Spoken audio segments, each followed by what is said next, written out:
terus masalah Tuhan bukan orang Arab itu. Dan itu kan bisa diselesaikan dengan diskusi. Bahkan lucu juga sudah dilaporkan. Dan saya berharap juga dan berkeyakinan kalau ada masukan dari tentara kepada warga, apalagi sekali berulama Habib Bahar, saya kira bisa diterima. Cuma mungkin dalam diskusi pasti akan terjadi suatu perdebatan. Pak Danrem untuk melakukan pendekatan terlebih dahulu itu sudah merupakan hal yang tepat karena beliau adalah penguasa teritorial dan itu adalah tugas dan fungsinya untuk meredam apapun yang dapat berpotensi menjadi konflik. Bapak percayakan tugas Bapak untuk memberikan ceramah yang baik kepada. Nah, tugas saya ngasih ceramah. Tugasnya Dudung harusnya jangan utik-utik masalah agama kalau nggak tahu masalah agama. Akhirnya apa? Mensifati Tuhan dengan sifat manusia. Yang tadinya itu simpati kepada TNI, tapi dengan narasi yang dimunculkan di media sosial, saya lihat terus bertambah orang-orang yang mendukung TNI. Ada yang bilang, tapi yang mendukung TNI lebih banyak juga. Ya, pasti. Maka berarti kita telah berhasil diadu domba, dipecah belah. Oh maaf, kita nggak pernah lari, kita datang. Nah, itu. Buktikan nanti di proses hukum yang ada. Iya, kita datang. Oke, saya datang. Assalamualaikum warahmatullahi wabarakatuh. Waalaikumsalam warahmatullahi wabarakatuh. Kalau Bahar Bismi jangan. Terus alasannya kalau Habib nanti nggak datang, ketika dipanggil kepolisian akan kami tangkap. Apa urusan TNI mau nangkap?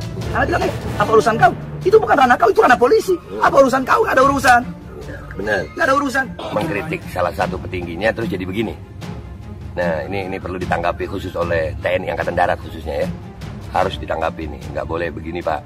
Kami rakyat bukan musuh kalian. Tapi responsnya yang disikapi dengan sangat kasar itu yang kita sayangkan. Tapi kita berharap ke depannya akan menjadi lebih baik dan persoalan ini dapat terurai dengan jelas. Ancaman kubu TNI bikin ngeri.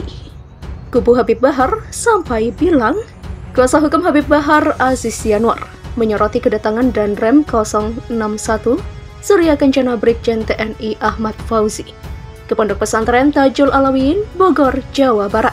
Dia mengaku pihaknya keberatan dengan maksud kedatangan Brigjen Ahmad yang seperti menunjukkan kekuasaan kepada kliennya. Tindakan mendatangi Habib Bahar ke pesantrennya diduga membuat takut warga sekitar pondok. Itu merupakan bentuk abuse of power. Demikian ujar Aziz saat dihubungi pada Sabtu 1 Januari 2022. Bahkan, Brigjen Ahmad juga mengancam Habib Bahar dan akan menjemputnya apabila tidak memenuhi panggilan kepolisian. Dugaan ancaman dilakukan Komandan Korem 061 Surya Kencana, Brigjen TNI Ahmad Fauzi, yang mengatakan akan menjemput Habib Bahar bila tidak memenuhi panggilan Polda Jabar. Demikian ungkapnya. Dia lantas menyebut tindakan itu adalah sebuah kekeliruan yang sebenarnya bukan tugas TNI. Justru yang berwenang menjemput Habib Bahar dalam perkara yang diusut Polda Jabar ialah penyidik polisi. Konsep penegakan hukum merupakan tugas dari Polri, demikian tuturnya. Sebagai informasi tambahan dalam kasus ini, Bahar bin Smith dijerat dugaan tindak pidana menyebarkan informasi yang ditujukan untuk menimbulkan rasa kebencian dan atau permusuhan individu dan atau kelompok berdasarkan SARA. Dengan naiknya kasus itu ke penyidikan, polisi menerapkan pasal 28 ayat 2 Janto, pasal 45A ayat 2 UU RI, UU nomor 19 tahun 2016 tentang perubahan atas UU RI nomor 11 tahun 2008 tentang informasi dan transaksi elektronik atau ITE, dan atau pasal 14 dan pasal 15 UU nomor 1 tahun 1946 tentang peraturan hukum pidana. Kepala Pusat Penerangan Komando Resor Militer atau Kapenrem 061 Surya Kencana, Mayor Infanteri Erman Syah menjelaskan tujuan kedatangan Komandan Korem Surya Kencana, Brigadir Jenderal Ahmad Fauzi ke rumah Bahar bin Smith. Erman Syah mengatakan Fauzi menyampaikan pesan kepada Bahar agar berhenti menyebarkan ceramah yang bernada provokatif. Apalagi di dalam ceramahnya, Bahar sempat menyinggung Kepala Staf TNI Angkatan Darat atau KSAD Jenderal Dudung Abdurrahman. Pernyataan Erman Syah berbeda dengan keterangan yang telah disampaikan lebih dulu oleh Kepala Penerangan Kodam Siliwangi, Kolonel Tri Hendianto, yang mengatakan Fauzi datang ke kompleks pesantren Tajul Alawiyin di mana Bahar berada. Karena terkait pengamanan Tahun Baru 2022, ia mengimbau Bahar agar tidak menciptakan kerumunan. Sementara Erman Syah menilai ceramah yang disampaikan oleh Bahar bisa membuat masyarakat resah. Dan Rem menyampaikan kalau ke depan menyampaikan ceramah janganlah ada unsur provokatif, menyinggung institusi kami, apalagi sampai menghina serta menjelek-jelekan pimpinan kami, Jenderal TNI Dudung Abdurrahman. Demikian ungkap Ermansyah dalam keterangan tertulis resmi pada 1 Januari 2022.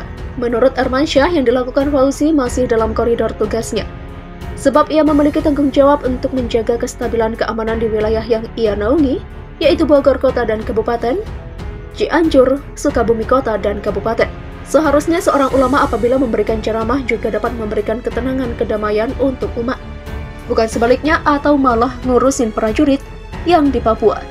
Ini sangat tidak tepat menurut kami. Demikian kata dia lagi. Kedatangan Brigjen Fauzi kemudian terekam media dan viral di media sosial. Tidak diketahui dengan jelas kapan peristiwa itu terjadi. Di dalam video itu, Bahar menolak dengan lantang bila dijemput oleh anggota TNI untuk hadir dalam pemeriksaan di kantor Polda Jawa Barat. Lalu, apa komentar pengacara terkait kedatangan Jenderal TNI Bintang 1 ke kediaman Bahar bin Smith? Brigadir Fauzi sempat ingatkan agar Bahar bin Smith tak mangkir dari panggilan polisi. Brigjen TNI Ahmad Fauzi ketika mendatangi kediaman Bahar bin Smith di dalam video yang beredar viral sejak 31 Desember 2021 lalu, sempat terdengar imbauan dari Brigjen Fauzi agar Bahar tidak mangkir dalam pemeriksaan di Mapolda Jawa Barat pada 3 Januari 2022. Bahar kembali dilaporkan ke polisi karena terkait ujaran kebencian. Senin, saya akan datang ke Polda Jabar. Saya sudah ngomong akan datang, bahkan dari Minggu saya sudah datang. Saya sudah nginap di sana, demikian ujar Bahar. Kalau gak datang ke Polda Jabar akan dijemput masalahnya, demikian kata Brigjen Fauzi. Lo gak ada urusan, saya pasti bakal datang. Apa urusan bapak yang datang menjemput? Yang jemput itu kan seharusnya polisi dong. Demikian kata Bahar. Bapak mau shock terapi saya sekarang. Oh, gak ada urusan. Bapak salah orang. Demikian tutur Bahar lagi berdebat dengan Brigjen Fauzi. Sementara Fauzi menjelaskan bahwa Bogor termasuk area dalam teritori pengamanannya, sehingga Fauzi menilai berhak untuk mendatangi kediaman Bahar. Bahar minta agar Dudung tidak ikut campur isu agama. Di dalam perdebatannya dengan Brigjen Fauzi, Bahar juga menegaskan agar Jenderal Dudung tidak lagi menyampaikan pernyataan terkait isu agama, sebab hal tersebut bukan teritorinya. Tugas saya memang kasih ceramah, sedangkan tugasnya Dudung jangan utik-utik masalah agama kalau tidak tahu masalah agama. Akhirnya apa? Mensifati Tuhan dengan sifat manusia. Padahal itu kan ranah kita. Demikian kata Bahar lagi di video tersebut. Orang-orang di sekitar Bahar pun mengamini pernyataan residivis itu. Bahar juga menyebut tidak terima ketika Dudung sempat melontarkan bahwa kelompok kriminal bersenjata atau KKB di Papua adalah saudara dan harus dirangkul. Karena berapa banyak teroris KKB yang telah membantai prajurit TNI di Papua? Kenapa Bapak gak bahas itu? Demikian ujarnya. Sementara menurut Ermansyah, sebagai seorang ulama, Bahar seharusnya tak perlu ikut mengurusi masalah prajurit TNI yang bertugas di Papua. Pengacara sebut Brigjen Fauzi datangi rumah Bahar untuk ultimatum penjemputan paksa Bahar. Di sisi lain, pengacara Bahar bin Smith, Aziz Yanuar, menyebut Komandan Korem atau Danrem 061 Surya Kencana, Brigjen TNI Ahmad Fauzi, mendatangi kliennya di pondok pesantren di Kabupaten Bogor, Jawa Barat, untuk memberikan ultimatum terkait penjemputan paksa. Tindakan Fauzi itu ia sebut memberikan teror kepada warga sekitar. Ia menambahkan Fauzi mendatangi kliennya juga bertujuan untuk mengancam. Bila Bahar tak memenuhi panggilan dari Polda Jabar, maka Brigjen TNI tersebut yang akan menjemputnya. Tindakan Brigjen TNI itu juga ia sebut bisa merusak sistem keadilan di Indonesia karena melangkahi wewenang Polri.